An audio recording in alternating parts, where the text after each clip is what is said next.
अस्सलाम वालेकुम स्टूडेंट्स। हिन जी टॉपिक है बफर्स या बफर सॉल्यूशन। डेफिनेशन क्या है? The solution which maintains its pH by adding small amount of an acid or base। थोड़ी क्वांटिटी जेकॾहिं एड भी थी वञे एसिड या base ji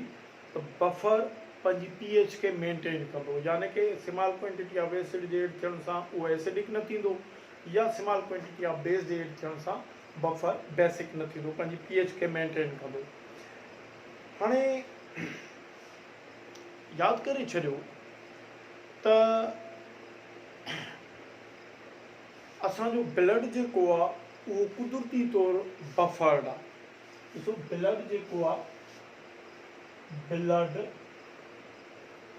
blood is naturally buffered. तव्हांखे ख़बर आहे ब्लड जी pH 7.3 आहे। हाणे ब्लड मां जॾहिं असां एक्सेल कंदा आहियूं CO2 एड कंदा आहियूं ब्लड जे वाटर में तो H2O प्लस CO2 मिली करे कार्बोनिक एसिड ठाहे सघनि था। दिस इज कार्बोनिक एसिड ऐं हिन सां pH जेका आहे लेस देन 7 थी सघे थी, पर ब्लड पंहिंजी pH जेका आहे 7.3 उहा मेंटेन करे थो। ब्लड असांजो नेचुरली बफर्ड आहे, छाकाणि त उनमें वक़्ती तौरु CO2 ई वाटर मिली करे कार्बोनिक एसिड में अचनि बि सही, पर उनजी pH न थी करे। अहिड़े नमूने सां जेको डिस्टिल्ड वाटर आहे, distilled water it is not buffered. छो? डिस्टिल्ड वाटर के जेकॾहिं ओपन रखंदो त एटमॉस्फेयर मां CO2 में एब्जॉर्ब थींदी, कार्बोनिक एसिड में तब्दील थी करे उनजी pH खे केरे सघे थो। या वरी वाटर सां जेके हिते सिलिकेट्स ऑफ गिलास आहिनि, ऐं सिलिकेट्स ऑफ गिलास जेको आहे उहो बेस आहे, उहे बेसिक आहिनि, उन सां मिली करे हिन जी pH खे जेको आहे so less than greater than 7 करे सघनि था। त डिस्टिल्ड वाटर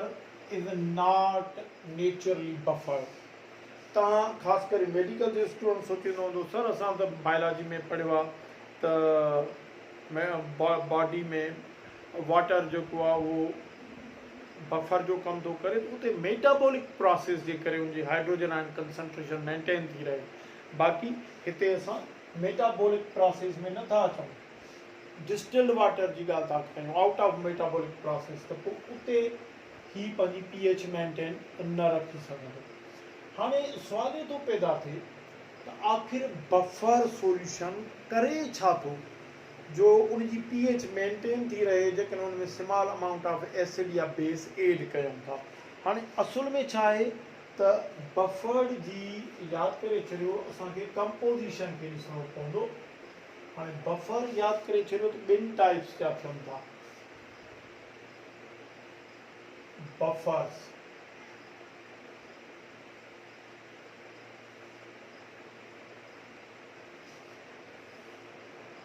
हिकु weak acid plus its salt, हिकिड़ो बफर जो टाइप थींदो आहे वीक एसिड ऐं उनजो साल्ट। मिसाल तौरु ॾिसो जीअं एसिटिक एसिड आहे या जीअं ॾिसो हाइड्रोफ्लोरिक एसिड आहे प्लस सोडियम फ्लोराइड आहे, ही वीक एसिड आहे, उनजो साल्ट आहे। एसिटिक एसिड आहे प्लस उनजो सोडियम एसीटेट साल्ट आहे, ठीकु आहे। या वरी हिनजी बी टाइप आहे weak base plus its salt. हाणे जीअं ॾिसो अमोनियम हाइड्रोक्साइड आहे प्लस अमोनियम क्लोराइड आहे, हे वीक बेस आहे, उनजो साल्ट आहे। कॾहिं बि स्ट्रॉन्ग एसिड ऐं उनजो साल्ट बफर न हूंदो, कॾहिं बि स्ट्रॉन्ग बेस ऐं उनजो साल्ट बफर न हूंदो। यादि करे छॾियो, डिटेल में हलण खां अॻु में तव्हांखे MCQs ॾेई सघे थो। MCQs which of the following pair is called which one of the following is following pair is called buffer. and option A में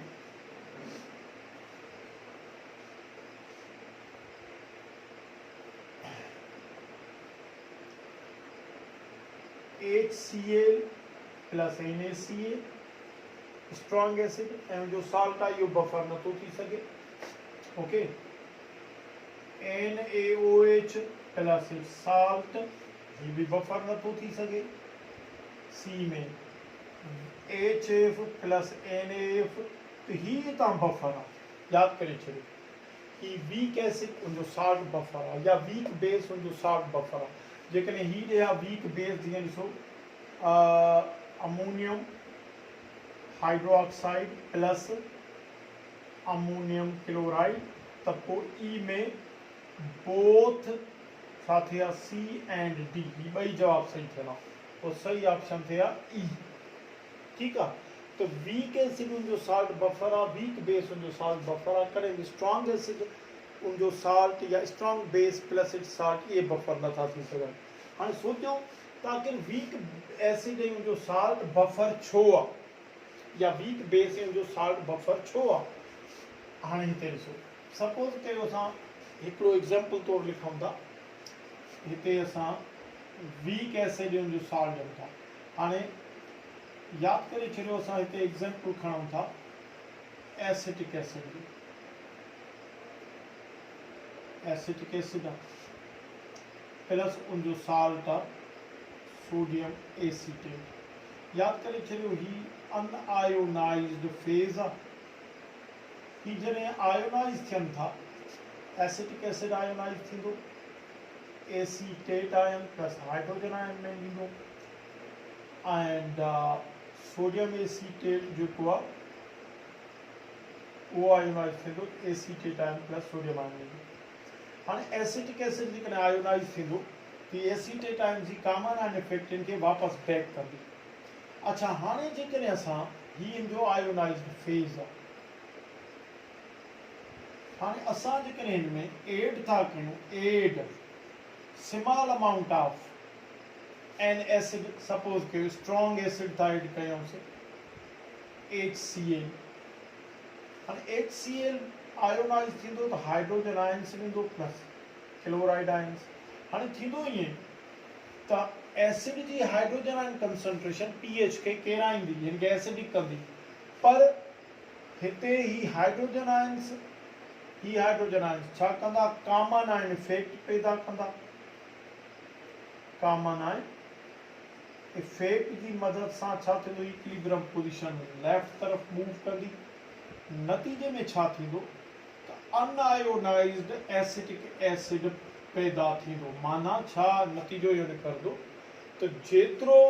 एसिड हाइड्रोजन आयन्स कंसंट्रेशन ॾेई करे pH खे केराईंदो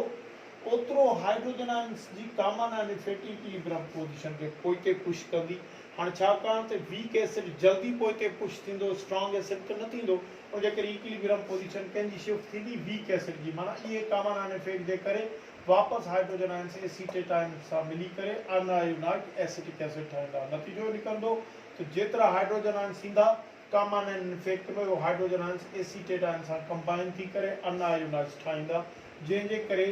हाइड्रोजन आयन कंसंट्रेशन जे add थियण जो को बि effect न थींदो जेका असां एसिड खां वठी करे एड था कयूं या वरी ॿियो था कयूंसि असां add small amount of weak base small amount of strong base हाणे बेस जो आयोनाइज थींदो त ही OH आयन्स ॾींदो हाणे हिन जी हाइड्रोजन आयन्स ऐं हिन जा OH आयन्स मिली करे छा ठाहींदा वाटर माना नतीजो इहो निकिरंदो त बेस जी OH आयन कंसंट्रेशन हिन जे हाइड्रोजन आयन्स खे खुटाईंदी वाटर में माना हाइड्रोजन आयन कंसंट्रेशन जो किरंदी त pH वधंदी पर छाकाणि त OH आयन जे हेठि थियण सां हाइड्रोजन आयन जो किरंदी वाटर में कन्वर्ट थींदी त हिते हाइड्रोजन आयन जे किरण सां इक्विलिब्रियम स्टेट मुतासिर थींदी। पंहिंजी इक्विलिब्रियम स्टेट खे मेंटेन करण लाइ वरी हिनजी जेका इक्विलिब्रियम पोजीशन लेफ्ट टू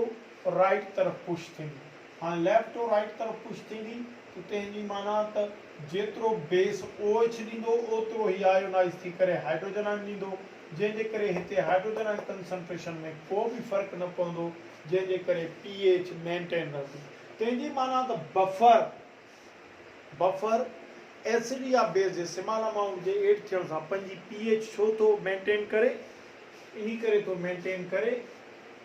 ठीकु आहे न, इन्ही करे थो मेंटेन करे by maintains pH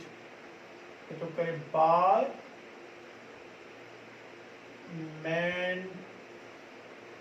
maintaining its hydrogen ion concentration। ही बफर छा थो करे एसिड या बेस जे स्मॉल अमाउंट जे एड थियण सां पंहिंजी हाइड्रोजन आयन कंसंट्रेशन खे मेंटेन थो करे, ठीकु आहे, हाइड्रोजन आयन कंसंट्रेशन खे मेंटेन थो करे, जंहिंजे करे उनजी pH तब्दील न थी थिए। अहिड़ो ई चक्कर वीक बेस जे साल्ट में थिए थो। हिते बि ही जेको आहे या त हाइड्रोजन आयन कंसंट्रेशन मेंटेन कंदो या वरी OH आयन कंसंट्रेशन पंहिंजी मेंटेन कंदो, या त hydrogen ion concentration weak acid जे आयन जे साल्ट जे चक्कर में हाइड्रोजन आयन कंसंट्रेशन